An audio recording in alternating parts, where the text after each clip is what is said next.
Hey everyone, hope you're all well.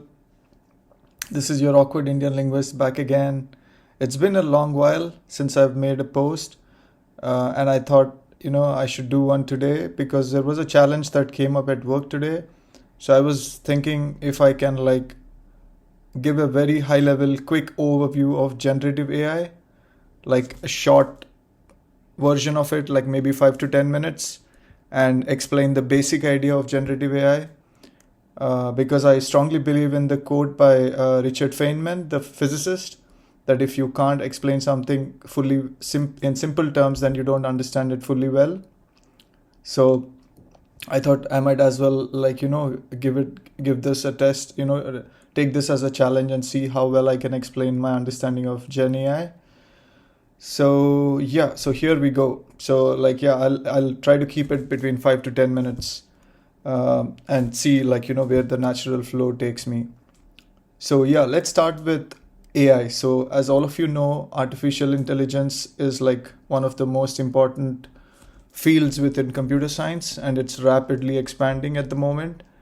But let's take a historical view. So when did AI start?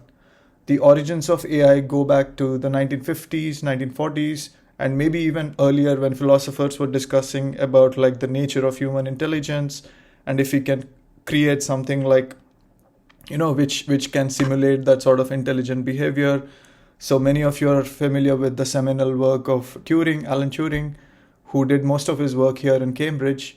So Turing is considered like the father of artificial intelligence, or one of the main pioneering figures in artificial intelligence.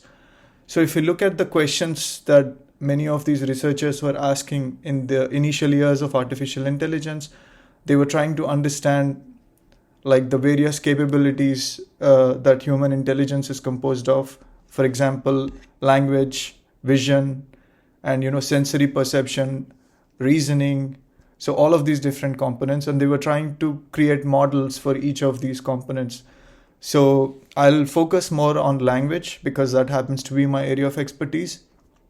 So yeah, one of the first ideas that came up, I think, because of people like Claude Shannon in the US at MIT, was the notion of like entropy. So can we predict? So given a text of English, can we sort of predict?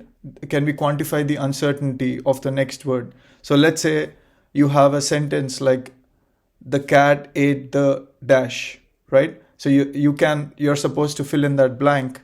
And so if you're a native speaker of English, you know that there are only a few words that can go into that blank space. So it can be the cat ate the rat, or the cat ate the mouse, or let's say the cat ate the bagel, or the cat ate the cake, the cat ate the egg. So things like that. So you know that language has a structure, and that structure is actually something which is in the head of the native speaker. So like all of us as native speakers of different languages have that knowledge implicit, and a language model is supposed to capture that knowledge, and it captures it in the form of these statistical patterns, which define like the probability of sequences within language. So for example, the cat ate the rat is a much more likely sentence than, let's say, the cat ate the chair, right? So early language models were trying to capture these patterns, and early language models were trying to capture everything in terms of like statistics based on co-occurrence statistics, how often that does this word occur next to another word. So like based on those statistics, they were trying to sort of capture these language models. And as AI advanced, we had more tools, like our understanding evolved and we developed more tools, but the task of language modeling sort of remained the same. So as we advanced more and more, so like for instance, so there was this area that emerged which was known as machine learning. So machine learning is any set of techniques which are whose goal is to sort of teach the machine how to think, or how to speak, or how to read, and how to understand stuff. So within machine learning, there was this idea of like distributed learning, so distributed networks. So this idea of neural networks.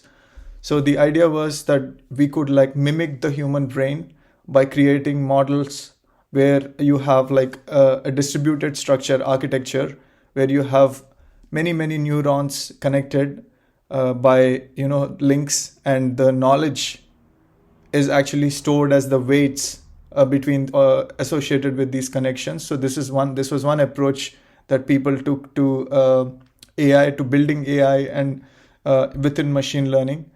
So this was like the approach which was proposed. This was actually proposed in the 80s, but back then it didn't take off because at that time there was another approach within AI known as symbolic AI, where it was more of the experts' knowledge being, human experts would sort of analyze these systems like language and perception and motion, and they would sort of like identify the constraints, identify rules, and program them, hardwire them into systems. So that was the other approach which was popular.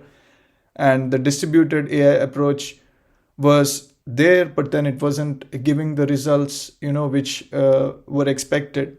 And then fast forward to early 2000, like around 2006 2007, we had this huge revolution in terms of like graphical processing units, GPUs. So this is something that many of you might be familiar with. So these are chips which were in our which are all in our laptops, in our handheld devices. So these were actually created to improve the graphics, the display in your handheld devices and your laptops.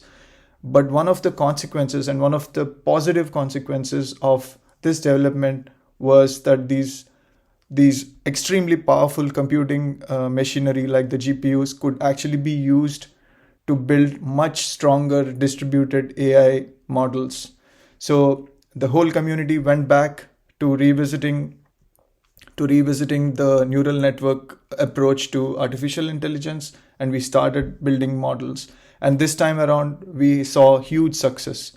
So another advantage of having this sort of approach is that you can just specify like the input, large amounts of text. So you can train the model on a lot of text, and then the model learns by itself all these patterns that we are talking about. The structure of the language is something that it learns by itself. We don't have to specify any a priori knowledge. The human experts don't have to teach the computer explicitly. So they learn, just like a human child learns a language without any sort of explicit instruction, they learn it the same way.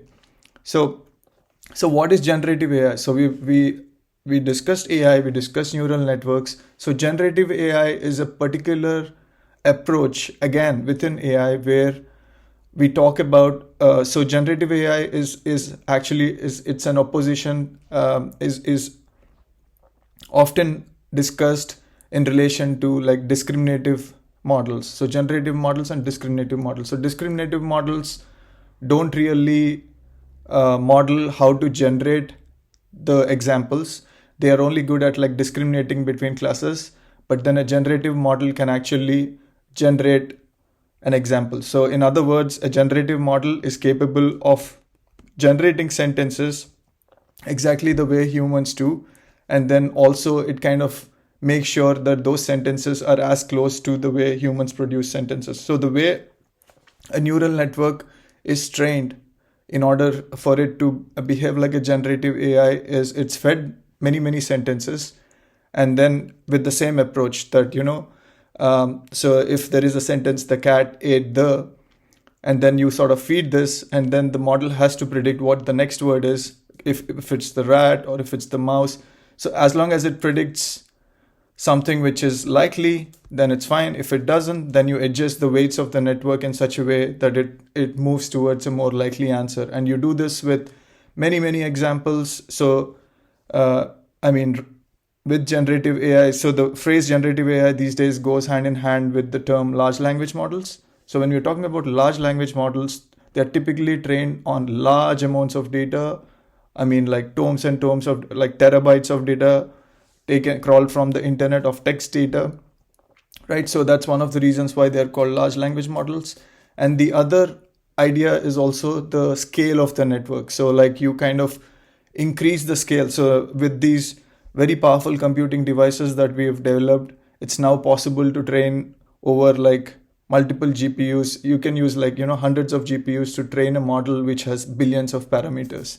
So now we are reaching the scale which is kind of similar to like the human brain. So the human brain has 10 to the power of 9 neurons. So this is something that, biologists have discovered long back. So we are reaching that scale.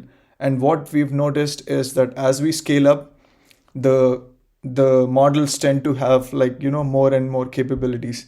And all of this is kind of, contested. There are different views within the community. I will not get into all those details, but roughly speaking, large language models are models trained over large amounts of data with a very huge number of parameters, and they require extensive computing resources to be trained. So let's talk. So this was generative AI. So now, what is a generative AI capable of doing? So as I mentioned, generative AI is capable of producing language exactly the way humans do. And so in the example, the cat ate the, and then you let the model finish the sentence. The cat ate the is like the prompt phrase. So that's what you're prompting the model with, and then the model finishes the rest of the sentence. So this is an example of what a prompt would be. So yeah, so large language models can be prompted to do extremely complex tasks. They can be prompted to produce extremely complex pieces of text if prompted the right way. So that's what we are observing in the literature over the past few years. The other major revolution that has taken place is you can take a large language model which has been trained in this way to predict the next word, and then you can fine tune it for different tasks. So for instance, if you want to build a conversational agent, then you can fine tune a large language model, a base model, with an instruction data set. So where like it's like a real-time conversation between a human and an agent. So you can take a data set like that. So that is what is known as an instruction data set.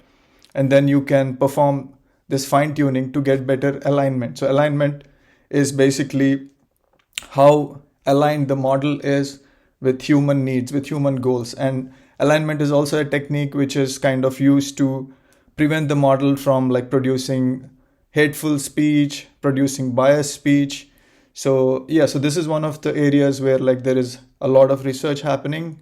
And so LLMs, the main limitation of LLMs is that they suffer from all kinds of like bias and other limitations. So alignment is one approach to sort of mitigate those risks, mitigate those biases.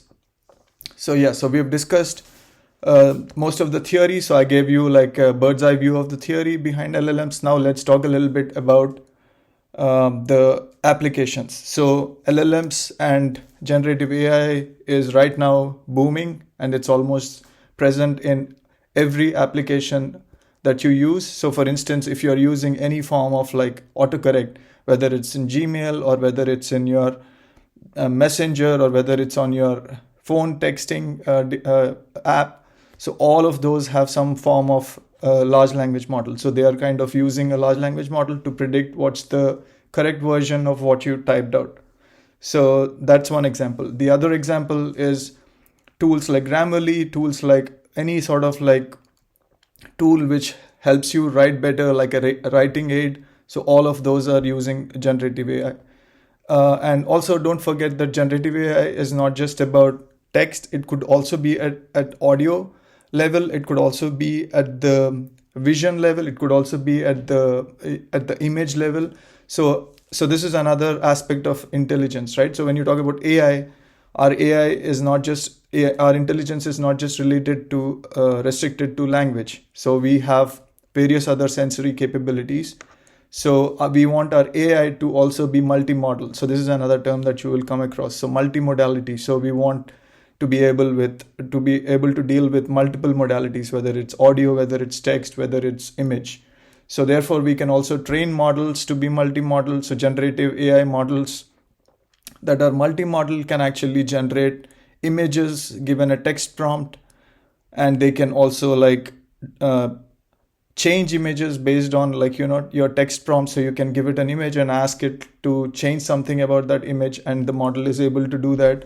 So all of these different possibilities are there. So yeah, so to actually sum up, so generative AI is, and another important aspect is with speech. Like even in speech to text and text to speech, you have Gen AI models which are trained over audio data, and they can actually produce very realistic sounding speech, and they can actually transcribe human speech very accurately. So you have many applications of that, whether it's in your Google Meet, or whether it's in your Microsoft Teams, or whether it's tools like Otter, whether it's tools like in Zoom you have live transcription.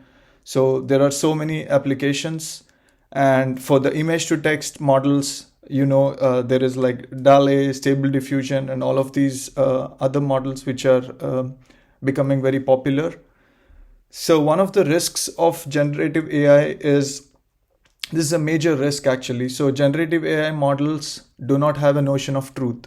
They are not like grounded in any notion of like semantics, the way human languages, right? So they are trained only on text. So they are trained on a lot of text data, but they don't really know. So they know that chair is similar to, a chair is similar to a bench. Similarly, they know that leopard is similar to a tiger. So they know that these things are form like these equivalence classes, but they don't really know what exactly a chair means in the real world. So therefore, they don't have like a notion of, they're not grounded in like real world semantics. So as a result of this, many times generative AI models are capable of producing perfectly legible, eminently readable, very coherent pieces of text which actually don't mean anything. So this problem is known as hallucinations, or more recently Jeffrey Hinton has called them confabulations. So this is a major problem, and whenever you use Gen AI models in your applications, you need to think about the risks associated with such behavior. So if the model fails, or if it produces like hallucinations, then what are the risks associated with that behavior? So yeah, so there is still a lot of work happening on these problems, and as we move ahead, I'm sure we'll have better models for LLMs and Gen AI. And I hope, yeah, I've already like crossed my limit. I thought it would be 5 to 10 minutes. Now it's 17 minutes. So I'll end it here, and I hope you guys liked it. Please let me know in the comments. Bye.